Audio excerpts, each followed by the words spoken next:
ವಕೀಲರ ಮಿತ್ರರು ಸಹಿತ ಇಲ್ಲಿ ವಿಜಯಪುರ ಬಾರ್ ಅಸೋಸಿಯೇಷನ್ನಿಂದ ಮನವಿಯನ್ನು ಕೊಟ್ಟಿದ್ದೇವೆ. ಅವರ ಮೇಲೆ ಕ್ರಮ ಆಗಲಿಯಂತೆ. ಅದರಂತೆ ನಮ್ಮ MMDC ಇಂದ ಸಹಿತ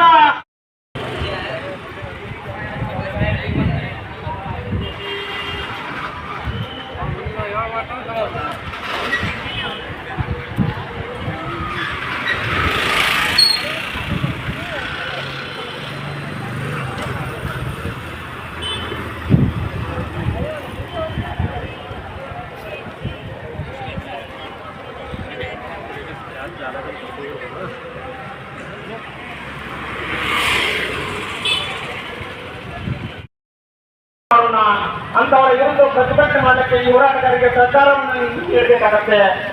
ಎಲ್ಲ ಬಿಜಾಪುರ ಜಿಲ್ಲೆಯ ಅಂಗಡಿ ಮುಂಗಟ್ಟುಗಳು, ಕಿರಾಣಿ ವ್ಯಾಪಾರಸ್ಥರು, ಬೀದಿ ವ್ಯಾಪಾರಸ್ಥರು, ವಿವಿಧ ತರಹದ ಕಾರ್ಮಿಕ ವರ್ಗಗಳು ಹಾಗೂ ಆಟೋ ಮಾಲೀಕರು, ಆಟೋ ಚಾಲಕರ ಸಂಘ ಪೊಲೀಸರು ಮುಂದ್ಗಡೆನೆ ರಾಜ್ಯಾರೋಗ್ಯವಾಗಿ ದ್ವಿಚಕ್ರವನ್ನು ರಾಜಾಗ್ತಾ ಇದೆ. ಪೊಲೀಸರು ಅವರಿಗೆ ಒಂದು ಬಿಸಿ ಮುಟ್ಟಿಸ್ರಿ. ನಿಮ್ಮ ಒಂದು ಪೊಲೀಸ್ ಶೈಲಿಯಲ್ಲಿ ಅವರಿಗೆ ವಾಹನ ಸವಾರರಿಗೆ ಎಚ್ಚರಿಕೆಯನ್ನು ಕೊಡ್ರಿ. ಇನ್ನೊಮ್ಮೆ ಈ ಸಿಟಿ ಎಂಟ್ರೆನ್ಸ್ ಬದಲಾವಣೆ ಮಾಡ್ರಿ. ನೋಡ್ರಿ, ಹೋರಾಟಗಾರರು ಬಹಳ ಒಂದು ತಾಳ್ಮೆಯಿಂದ ನಾವು ಬಹಳ ಬೈಕ್ ಗಾಡಿ ಕರ್ಕೊಂಡು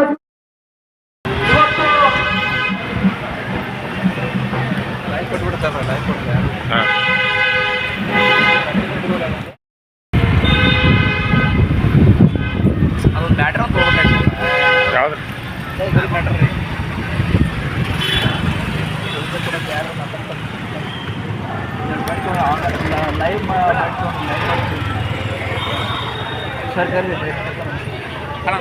ಸರ್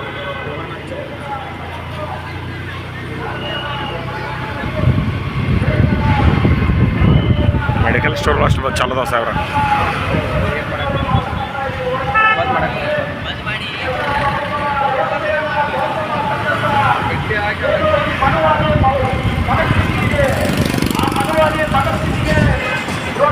ಎತ್ತರವಾದಂತಹ ಒಂದು ಹೋರಾಟ ಇತಿಹಾಸ ಬರ್ತಕ್ಕಂಥ ಹೋರಾಟ ಇನ್ನೂ ಆಗ್ತಾ ಇದೆ.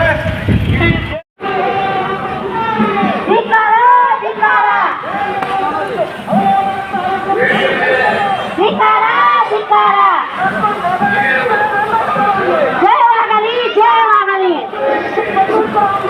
ಜಯವಾಗಲಿ ಜಯವಾಗಲಿ ಜಯವಾಗಲಿ ಜಯವಾಗಲಿ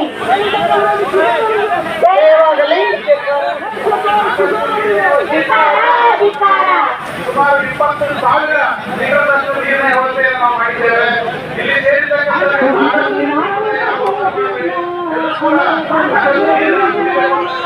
ವರದಿಯನ್ನು ಕೂಡ ಮಾಡ್ತೇವೆ. ನಾವು ಎಲ್ಲರೂ ಕೂಡ ಹೋರಾಟಗಾರರು ಸಮಾನವಾಗಿದೆ. ಎಲ್ಲರೂ ಕೂಡ ಹೋರಾಟ ಮಾತನಾಡಿದೆ.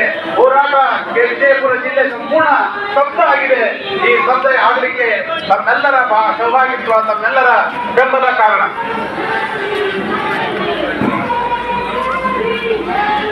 ದಯವಿಟ್ಟು ಈ ಕಡೆ ಎಡಗಡೆ ಕೂತಿರ್ತಕ್ಕಂಥ ಗೆಳೆಯರಿಗೆ ಒಂದು ಮನವಿ. ಅಲ್ಲಿ ಪತ್ರಕರ್ತರಿಗೆ ಮಾತ್ರ ಅವಕಾಶ ಕ್ಯಾಮ್ರಾದವ್ರಿಗೆ ಕೊಡಲ್ಲ,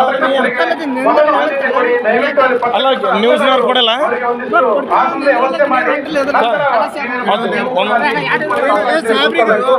ಈಗ ನಮ್ಮ ವಿಜಯಪುರ ಜಿಲ್ಲೆಯ ವಕೀಲರ ಸಂಘದಿಂದ ಸಂಪೂರ್ಣವಾಗಿ ವಕೀಲರು ಕೂಡ ಈ ಹೋರಾಟಕ್ಕೆ ಬೆಂಬಲಿಸಿ ಪಾಲ್ಗೊಂಡಿದ್ದಾರೆ. ಅವರಿಗೂ ಕೂಡ ತುಂಬು ಹೃದಯದ ಸ್ವಾಗತವನ್ನ, ಭೀಮ ಸ್ವಾಗತವನ್ನ ಕೋರ್ತಾ ಇದ್ದೇವೆ.